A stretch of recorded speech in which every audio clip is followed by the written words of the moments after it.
Israel Lebanon మధ్య మంగళవారం రాత్రి కాల్పుల విరమణ ఒప్పందం కుదిరింది. ఈ ఒప్పందం బుధవారం ఉదయం నుంచి అమల్లోకి వచ్చింది. దీంతో గత 14 నెలల నుంచి కొనసాగుతున్న యుద్ధానికి తెరపడింది. కాగా ఈ యుద్ధంలో లెబనాన్ తరపున వేలాది మంది మృతి చెందితే ఇజ్రాయెల్ వైపు కొన్ని డజన్ల మంది మాత్రమే చనిపోయారు. కాగా ఈ కాల్పుల ఒప్పందం 60 రోజుల పాటు కొనసాగుతుంది. ఈలోగా ఇజ్రాయెల్ లెబనాన్ నుంచి తమ దళాలను ఉపసంహరించాలి. అదే సమయంలో హెజబొల్లా కూడా ఇజ్రాయెల్ సరిహద్దుల నుంచి తమ దళాలను ఉపసంహరించాలి. ఇక ఇజ్రాయెల్ తన ఫోకస్ మొత్తం గాజాపై పెడుతుంది. ఇక ఇజ్రాయెల్ గురించి బాగా తెలిసిన వారు మాత్రం ఈ కాల్పుల విరమణ దీర్ఘకాలం పాటు కొనసాగే పరిస్థితి లేదని చాలా దేశాలకు తెలిసిపోయి ఉంటుంది.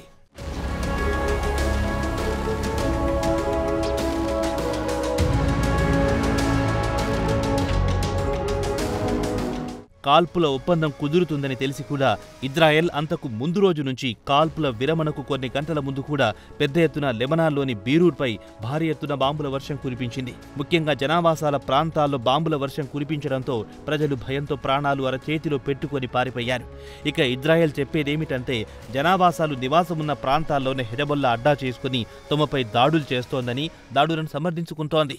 గతంలో పరిణామాల గురించి ఓసారి పరిశీలిస్తే 2006లో ఇజ్రాయెల్ లెబనాన్ మధ్య భీకర యుద్ధం జరిగింది. కేవలం 34 రోజుల్లో 1200 మంది ప్రాణాలు కోల్పోయారు. ప్రస్తుతం లెబనాన్లో 3000 పైచిలుకు చనిపోయారు. ఇక ఇక్కడ గమనించాల్సింది గత 14 నెలల నుంచి లెబనాన్ హమాస్కు మద్దతుగా ఇజ్రాయెల్పై దాడులు కొనసాగిస్తోంది. గత సెప్టెంబర్ నుంచి ఇజ్రాయెల్ లెబనాన్పై దాడులను ఉధృతం చేసింది.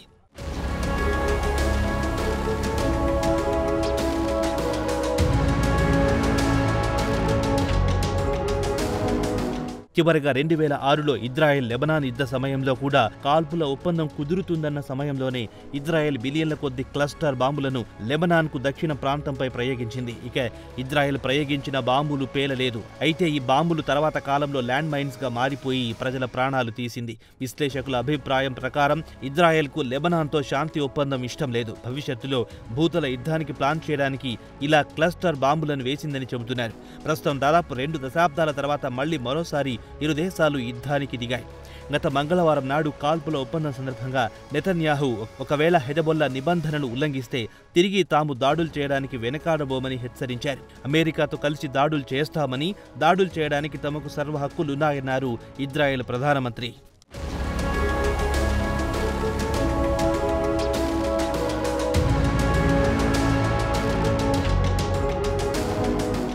ఇజ్రాయెల్ పాత ట్రాక్ రికార్డులను ఓసారి పరిశీలిస్తే ఇప్పటికీ పలుమార్లు కాల్పుల విరమణ ఒప్పందాన్ని ఉల్లంఘించింది. అదే సమయంలో ఎదుటి పక్షంపై నిందలు వేయడం ఇజ్రాయెల్కు వెనతో పెట్టిన విద్య అని చెబుతున్నారు. ఎదుటి పక్షంపై రక్తపాతం సృష్టించి తిరిగి వారిని దోషిగా నిలబెట్టడంలో ఇజ్రాయెల్కు అలవాటే అని లెబనాన్ మండిపడుతోంది. కాగా ఇజ్రాయెల్ తనకిష్టం వచ్చినప్పుడు లెబనాన్పై దాడులు చేయడానికి సిద్ధంగా ఉంటుంది. ప్రస్తుతం ఇరు దేశాల మధ్య కొనసాగుతున్న కాల్పుల ఒప్పందం కూడా అంతర్జాతీయ భద్రతా మండలి తీర్మానం 1701 ప్రకారం 2006లో ఇరు దేశాల మధ్య కాల్పుల ఒప్పందం కుదిరింది. అలాంటి ఒప్పందమే గత వారం జరిగింది. కాగా లెబనాన్ నుంచి ఇజ్రాయెల్ దళాలు పూర్తిగా వైదొలగాలి. 1978 నుంచి యుఎన్ నిబంధనల ప్రకారం ఇరు దేశాల మధ్య సంధి కుదర్చడానికి ప్రయత్నిస్తోంది. ఇరు దేశాలు సరిహద్దుల్లో నిబంధనలు ఉల్లంఘించరాదని యుఎన్ తేల్చి చెప్పింది.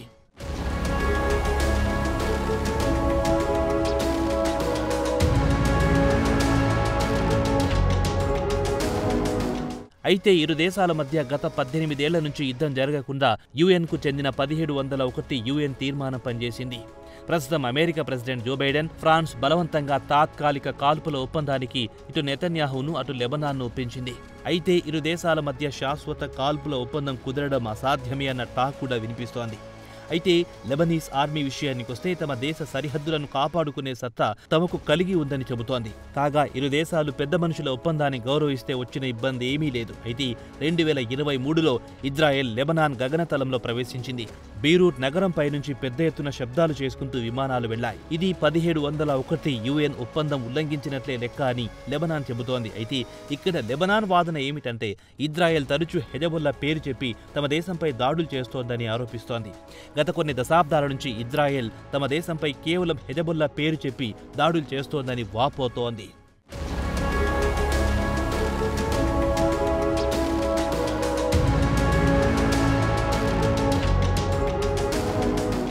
ఇక ఇజ్రాయెల్ విషయానికొస్తే గాజా స్ట్రిప్లో విచక్షణ రహితంగా కాల్పులు జరిపి ఉన్న జనాభాను తగ్గించే పనిలో పడింది.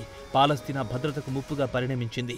అమెరికా ఇజ్రాయెల్కు బిలియన్ల కొద్ది డాలర్లు విలువ చేసే ఆయుధాలను సమకూరుస్తోంది. ఇక నెతన్యాహు విషయానికొస్తే లెబనాన్లో కాల్పుల ఒప్పందానికి అంగీకరించి అటు తర్వాత తన సత్తా మొత్తం హమాస్, ఇరాన్పై చూపించాలనే ఆలోచనలో ఉన్నట్లు చెబుతున్నారు. ఇక లెబనాన్, ఇజ్రాయెల్ మధ్య కాల్పుల ఒప్పందం సవ్యంగా జరిగేందుకు అమెరికాతో పాటు ఫ్రెంచ్ శాంతి దళాలు దగ్గరుండి అమలు చేయాలి. అయితే ఆ దిశగా ప్రయత్నం జరగడం లేదంటోంది లెబనాన్. 1982లో ఇజ్రాయెల్ లెబనాన్లోకి చొచ్చుకొచ్చింది. బీరూత్ను హస్తగతం చేసుకుంది. లక్షలాది మంది లెబనీస్ పౌరులతో పాటు పాలస్తీనియన్లను చంపేసింది. ఇప్పుడు కూడా అమెరికా మధ్యవర్తిత్వం నిలిపి ఇజ్రాయెల్ దళాలను వెనక్కి పంపింది.